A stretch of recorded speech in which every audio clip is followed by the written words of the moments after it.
Kahit ordinaryong araw man, pwede magpanghimagas. Yung masarap, madali at affordable. Hindi na kailangan ng mamahaling ricados para magawa. Ganito lang, satisfied na.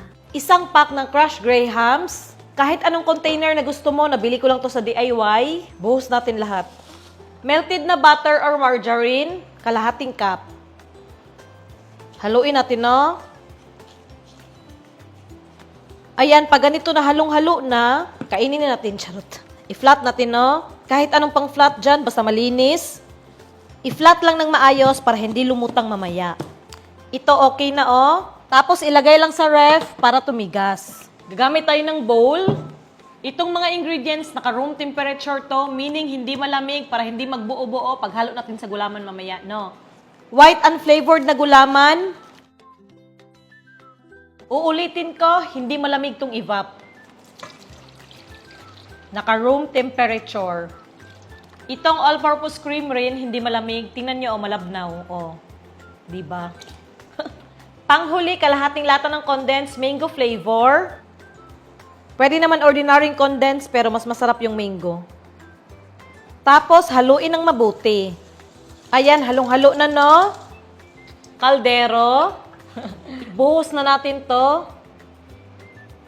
Pwede naman sana sa kaldero na lahat i-mix, no? Dungag-dungag yung hugason ba yun?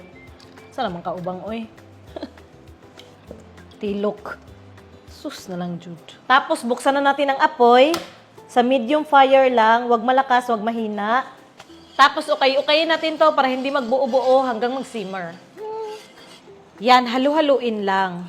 Ito na, nagsisimula ng mag-simmer, oh. Okay na to, patayin na yung apoy. Yan. Yung apoy is nakapatay na, ha. Tabi lang muna natin saglit. Balik tayo dito. Isang mangga lang to, hiniwa-hiwa ko lang. Lagyan natin, no, mga kalahati lang nito. Kasi yung iba, i-toppings natin. Okay na yan. Tikman ko nga. Grabe na mangga to, guys. Mas maasim pa sa mukha ko. Pero sige na lang, no, sweet and sour ang kinalabasan nito ngayon. Medyo mainit pa to, ibuhos na natin dito. Yan, oh. Oh, wow.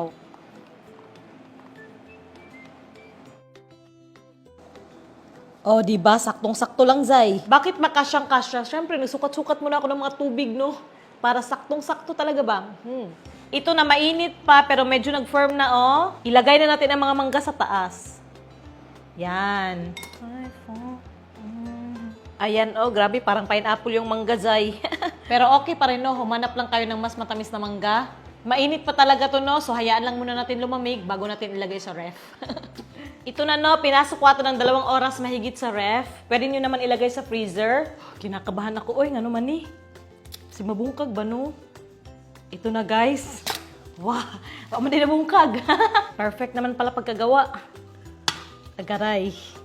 O, diba, kahit mga simpleng handaan, pwede maging espesyal. Wow. Siyempre, hindi pwedeng hindi natin ito subukan, no? Hiwain na natin. Wow. Oh, my goodness. Wala, makahappy lagi ni Ay. Ayan, oh. Wow. Ilagay ko lang sa plato, no? Yan. Up close. Oh, wow. Oh, my God. Ooh. Kain. Napaka-creamy. Subukan nyo rin to. Sobrang sarap, mabilis at affordable.